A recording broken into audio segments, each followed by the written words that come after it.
Year 2042. The skies over New Phoenix burned crimson, like molten silk stretched across the horizon, reflecting off towers of titanium alloy so tall they swallowed the sun. From the glass deck of the Vance Orbit spire, I, Aurelia Vance, 29, looked down at the city my family owned almost half of. In every press photo, I was the one standing at the far edge of the frame, the one the light never touched.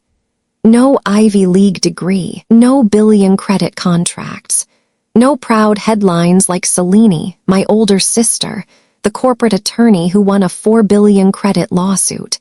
No praise like Kale, my younger brother, the AI prodigy serving the Interplanetary Alliance. And me, I composed soundscapes, music and immersive audio for virtual reality. The thing they sneered at as emotional junk that doesn't make a profit. The only person who ever told me I mattered was Orion, my grandfather, a weathered saxophonist who once played in resistance bars back on old Earth. He used to tell me, "Music is how you carve your name into time, Aurelia. They can cut you from the family records, but they can't erase the sound you leave behind." Back then, I didn't know. Just months later, those words would become prophecy. The family council met in the high chamber, a circular room walled in crystal, with the city lights of New Phoenix flickering far below like trapped stars. At the center, the table was a single slab of obsidian, polished so smooth it reflected faces like a mirror. A document lay in front of me. My name was printed at the top in bold, followed by the words renunciation of inheritance rights. My father leaned back in his chair, arms crossed, gaze cold. Selene's voice cut through the air like a sharpened blade. "You'll never earn a single credit from your art, Aurelia. This way you won't slow the company down." Kale didn't even look at me. He was busy scrolling through data on his wrist console as if I were already gone. My pen hovered for a heartbeat. I could have argued, shouted, begged. But why give them the satisfaction of seeing me break? I signed. One clean stroke. Selene slid the paper toward her side with a smile that didn't reach her eyes. The rest of them thought it was over, that they'd erased me quietly, efficiently. But as I stood to leave, my reflection on that obsidian table wasn't the same girl who walked in. "I'll come back," I told myself. Not for the money, not for the company, for him. That night, I left New Phoenix without saying goodbye. I traded the polished floors of the Vance Orbit spire for the dim glow of zero-gravity lounges, for underground VR markets, for anything that would keep me invisible while I rebuilt from nothing. And somewhere in the shadows, a name began to rise, Lumen Astra. 6 years. In New Phoenix, that's enough time for 3 corporate regimes to rise and fall, for starports to be built and dismantled. For me, it was enough time to become someone else entirely. Under the alias Lumen Astra, I played in the dim glow of zero-gravity lounges, floating stages where notes drifted through weightless air like silver threads. I sold soundscapes to VR black market developers, audio that could make a user feel like they were standing in the middle of a solar storm or drifting inside a cathedral of light on Europa. One track changed everything. Sax in the Solar Rain, a piece I'd recorded in a derelict freight hangar with Orion's old saxophone. A popular AI streaming platform bought it to score the most played role-playing game in the system. Within a month, it was everywhere, in gaming hubs, in VR clubs, even in training simulations for deep space crews. Royalties poured in like an unstoppable tide. But I didn't waste them on luxury. Every credit was an investment. I built a shell company, anonymous, untraceable, that quietly acquired failing entertainment firms, microgravity concert halls, and patents for immersive audio tech. Then I reached higher, asteroid mining shares, orbital real estate, and finally, the jewel of my hidden empire, Sky Fortress. 300 meters of reinforced alloy and glass, converted into a floating palace of music. A panoramic 360 degrees concert hall, private medical bays with zero-G therapy suites, a command deck with engines powerful enough to lift the ship above any storm on Earth or beyond. Only one person knew the truth, Orion. And whenever I visited him in his old stone villa, he'd smile that sly, knowing smile. "When the time comes, Aurelia, make them hear you." The call came at midnight, New Phoenix time. Seleni's voice was brisk, businesslike, the same tone she used when closing contracts. "Family council. Tomorrow. Non-negotiable." The next evening, I walked into the obsidian-walled chamber I'd left 6 years ago. Same cold light. Same polished table.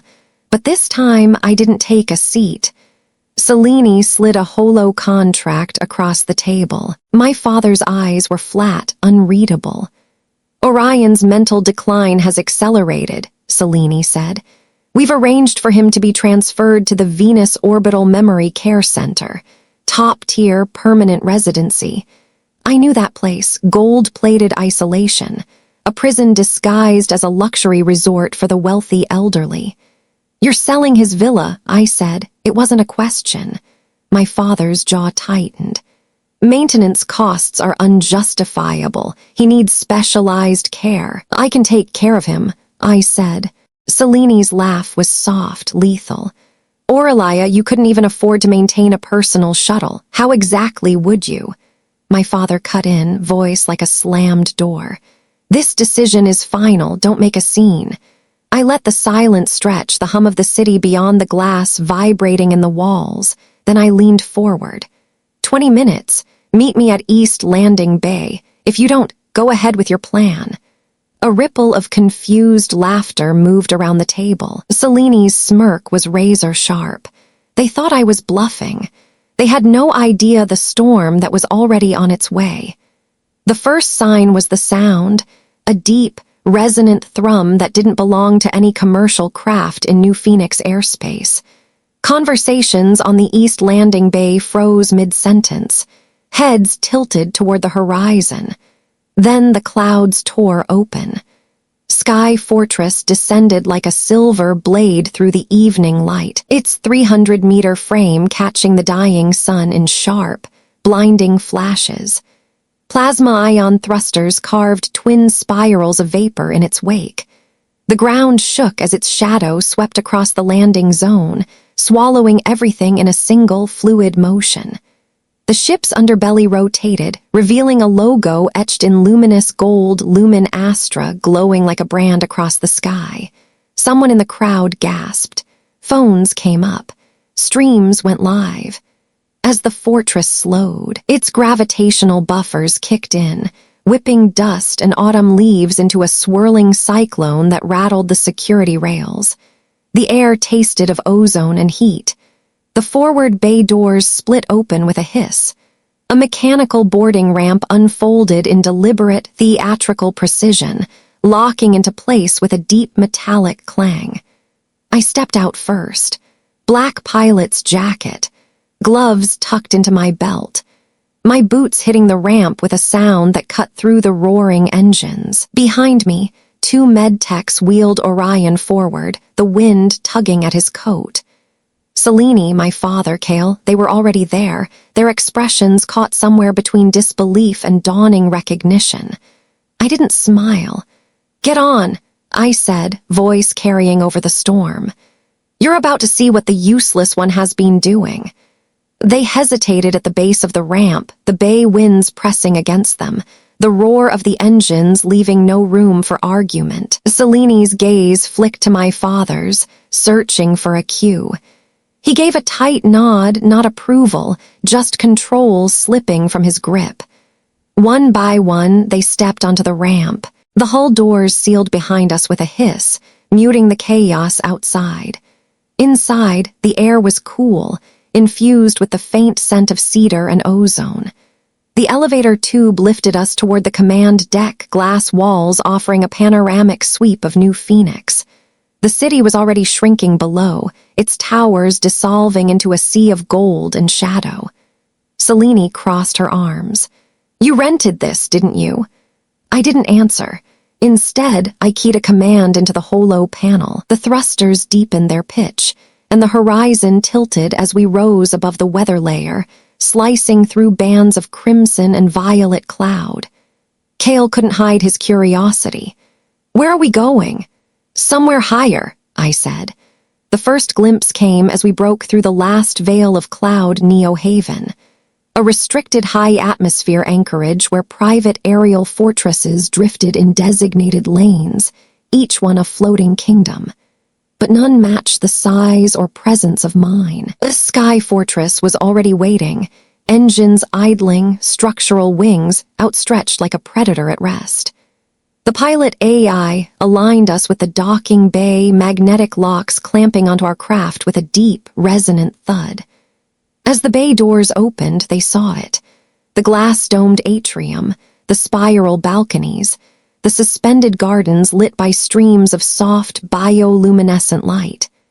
And at its heart, a concert hall wrapped in 360 degrees panoramic glass, as if carved straight into the sky itself. Orion's eyes lit up, his hand tightening around mine. "You built this," he whispered. "For you," I said. I led them into the heart of the sky fortress, the glass-domed concert hall. The walls curved into infinity, giving the illusion that we were suspended in open sky, clouds drifting slow and silent all around us. At the center of the floor, a single saxophone gleamed under a focused light. Orion's saxophone. I crossed the hall and picked it up. No words, no explanations, just a soft breath into the mouthpiece. The first notes of sax in the solar rain spilled into the air, warm and golden, each one reverberating through the chamber. The music wrapped around them, impossible to ignore. A holo screen flickered to life above, playing archived footage, VR arenas, gaming tournaments, orbital concerts, all scored with the same song. My name appeared on every marquee, every feed, every credit slip, Lumen Astra. Selene's face paled. Cale's jaw went slack. My father's voice was hoarse when it finally came. "That's you." I lowered the sax, meeting his eyes. 60 million credits in 6 years, this fortress, these medical suites, the private care team standing outside that door, all of it for Orion, the one person who never called me useless.